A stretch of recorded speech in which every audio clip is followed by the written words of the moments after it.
Jimmy Failla, and this is Fox News Saturday Night. Come on, hop in.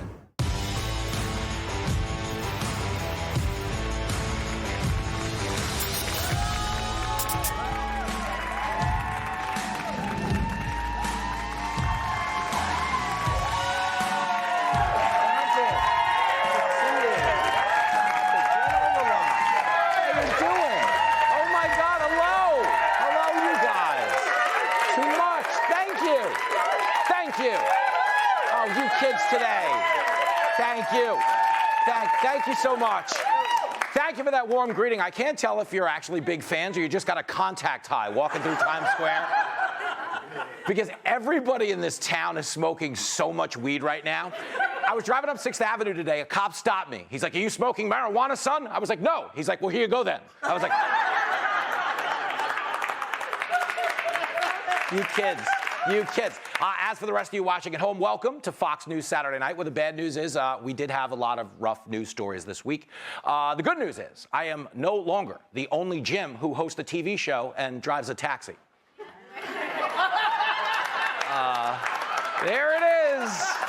There it is. Jim Acosta is out at CNN. Some say he'd be a perfect fit for Dancing with the Stars because he spent 18 years dancing with the truth. But I actually think he should drive a taxi because you pick up 40 passengers a day, which is a much bigger crowd than they're drawing at CNN these days, let's be honest. President Trump sending some warm wishes Acosta's way, posting on Truth Social, quote, "Wow, really good news. Jim Acosta, one of the worst and most dishonest reporters in journalistic history, a major sleazebag, has been relegated to CNN fake news to the midnight hour, Death Valley, because of extraordinarily low ratings and no talent. Word is that he wants to quit, and that would be even better. Jim is a major loser who will fail no matter where he ends up. Good luck, Jim," is what he says. You know, people would like Trump more if he didn't hold back so much, you know? It's like, come on, express yourself. Now, of course, the nation did see a lot of footage out of D.C. this week that was extremely difficult for all of us to watch. So let's just go ahead and watch it and get it out of the way. That you will not take a financial stake in every one of those lawsuits so that what you do as secretary will also benefit you financially down the line. I'll comply with all the ethical guidelines. That's not the question. You and I, you have said You're asking me, Senator, you're asking me not to sue vaccine pharmaceutical companies. Yo. And I know that's a difficult clip to watch because one person's voice is very hard to listen to, and the other is RFK Jr. Now, they're fighting over health care, which I'm obviously not an expert on. The only political advice I will give you is never buy a used car from Elizabeth Warren. Up in Massachusetts, she sold my buddy a red Jeep Cherokee. We ran the Carfax, turned out to be a white Suburban.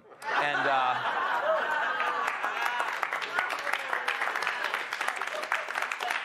that was the joke of the year. The year was 2019. I stole that right out of my own stand-up set. Come on, Jimmy, come on! Right from me. Went back in time. But Warren was not the only shrieking puppet dispatched by Big Pharma to attack RFK. Take a look at this phenomenal exchange with Bernie Sanders. Watch this. The problem of corruption is not just in the federal agencies, it's in Congress too. Almost all the members of this panel are accepting, including yourself, are accepting millions of dollars from the pharmaceutical industry. Oh, no, and protecting their interests. Oh, I thought that would come. No. Yo, he sounds like me when Jenny's going over my credit card statement and gets to the charge from flash dancers. Oh, no. I knew that was going to come up. I was not there at the strip club. I ordered food delivered from the buffet. Because everyone loves to get lobster from a place you can also catch crabs. You know, I mean, I'm just saying, that's just as ridiculous as the excuse he gives. Watch the rest of this exchange. Watch his excuse. I ran for president like you. I got millions and millions of contributions. They did not come from the executives, not one nickel of PAC money from the pharmaceutical industry. They came from workers. I love how he tries to make it sound like it's not a pharmaceutical contribution because the money came from the people who work at the pharmaceutical company. That's like me saying, I did not take money from Hooters. The donations came from the waitresses and a bunch of middle-aged men in FBI hats that stood for Federal Bikini Inspector. Like, what are we talking about here? Like, we're living in the death of shame. Like, people don't feel shame anymore. Bernie's a fraud. Pocahontas is a scam. But I also get that a lot of people have concerns about RFK Jr. For one, he has taken some controversial positions over the years. And yes, there was the famous story about him dumping a dead bear in Central Park. Now, technically speaking, it's not the worst thing. A Kennedy's left at the scene of a car accident. But we'll cross that bridge when we swerve off it. Jokes, baby. Good old-fashioned jokes.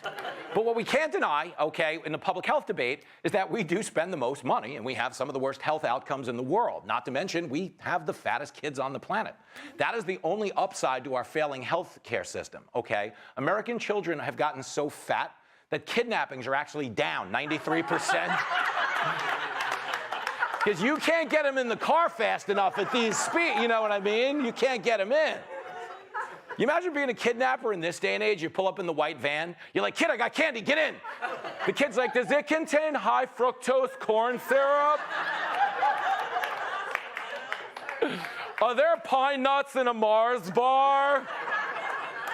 Guy's like, I'm out of here, okay? Of course, the other big story featuring the youth of America was Donald Trump's executive order banning gender reassignment surgeries for underage kids.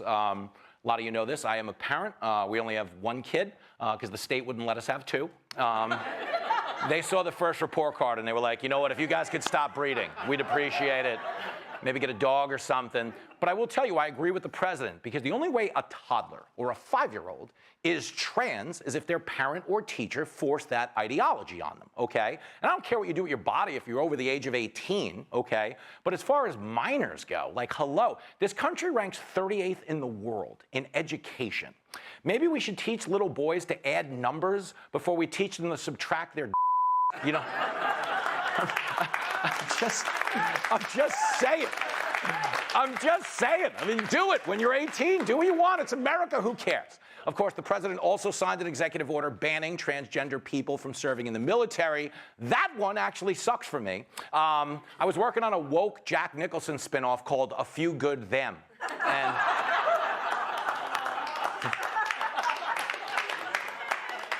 did you order the code red dress? You know? Now, there's no shot from my Demi Moore movie where G.I. Jane becomes G.I. Wayne at the end either. So silly. As for the rest of Trump's policies, he did announce that 30,000 migrant criminals will be shipped to a military base in Guantanamo Bay. Now, a lot of you will remember Gitmo was very controversial, came under heavy fire during the Bush administration because of the waterboarding scandal. I'm sure you guys remember that. That's obviously been banned because of all the investigations. They now have, you know, a new form of torture. So they yeah. I mean, 30 seconds of Joy Behar, you'll confess the crimes you didn't commit. You know what I mean? It wasn't OJ, it was me. I had a white Bronco. Lock me up. And I only bring up the liberal media because you might think that Trump's deportations and the federal spending freeze would upset the Democrats. Not according to Chuck Schumer. People are aroused. I haven't seen people so aroused in a very, very long time.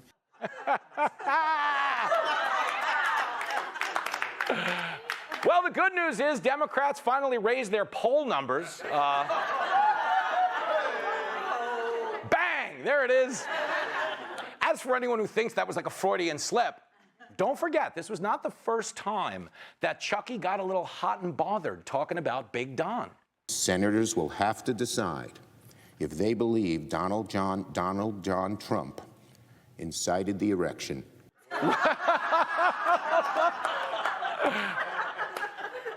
Who needs January 6th when you've got January 6 inches? You know what I mean? But for my money, the biggest White House news this week was made at the press podium, where 27-year-old Caroline Leavitt became the youngest press secretary in history.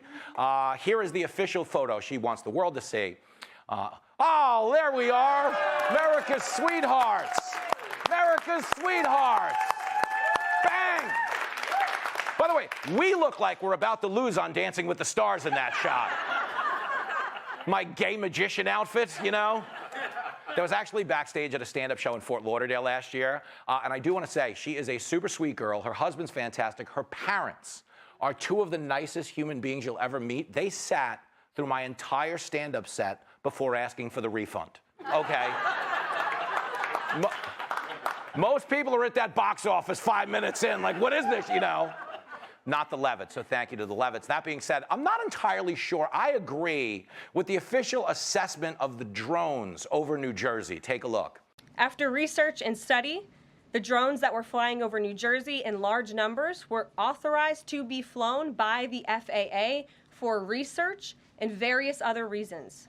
Many of these drones were also hobbyists, recreational, and private individuals that enjoy flying drones. Okay, all I'll say to that, though, is anyone who's ever driven a car will tell you the drones can't be from Jersey because they were using their blinkers.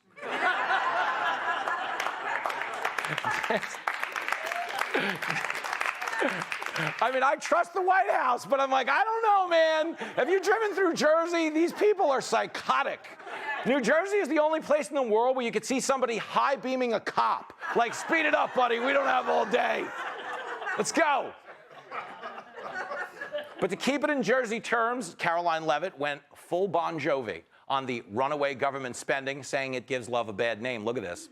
DOJ and OMB also found that there was about to be 50 million taxpayer dollars that went out the door to fund condoms in Gaza. That is a preposterous waste of taxpayer money. Yeah, apparently Gaza Strip is a gentleman's club.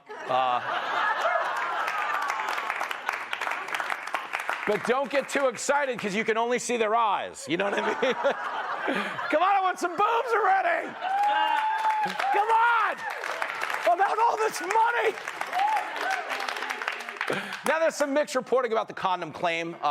Some media outlets say the money was actually going to a city named Gaza in Africa, but the White House sticking with the claims that the terrorists were using the condoms to make bombs. The only thing I'll add for sure is there's no way the men in Hamas were using the condoms for sex because goats can't get pregnant.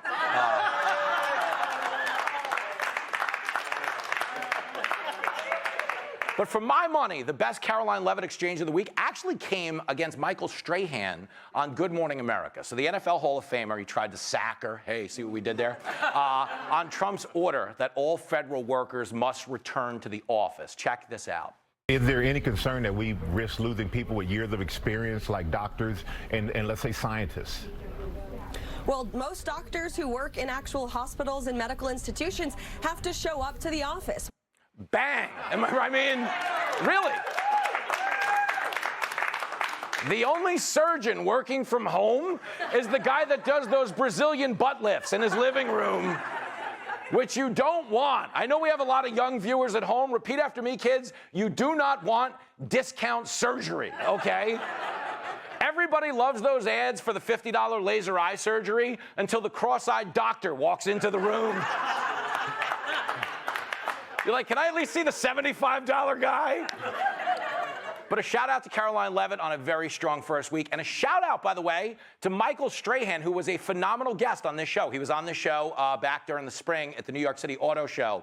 We actually had a hilarious time, a lot of laughs, and we had this really funny exchange with the camera crew at the end of the shoot. This guy, when it was over, goes, wow, Michael Strahan from the New York Giants. You made him laugh so hard he almost choked, bro. And I was like, don't worry, the Giants only choke on Sundays. Folks, bang! So silly. We got a hot show tonight. Kennedy, Tom Shalhoub, and Charles McPhee will be here. And if those of you watching at home would like to come be a part of our live studio audience, scan the QR code on your TV screen, sign up for some free tickets like these maniacs did. I am still shocked that half of you passed the background check. Don't go anywhere, the panel's up next.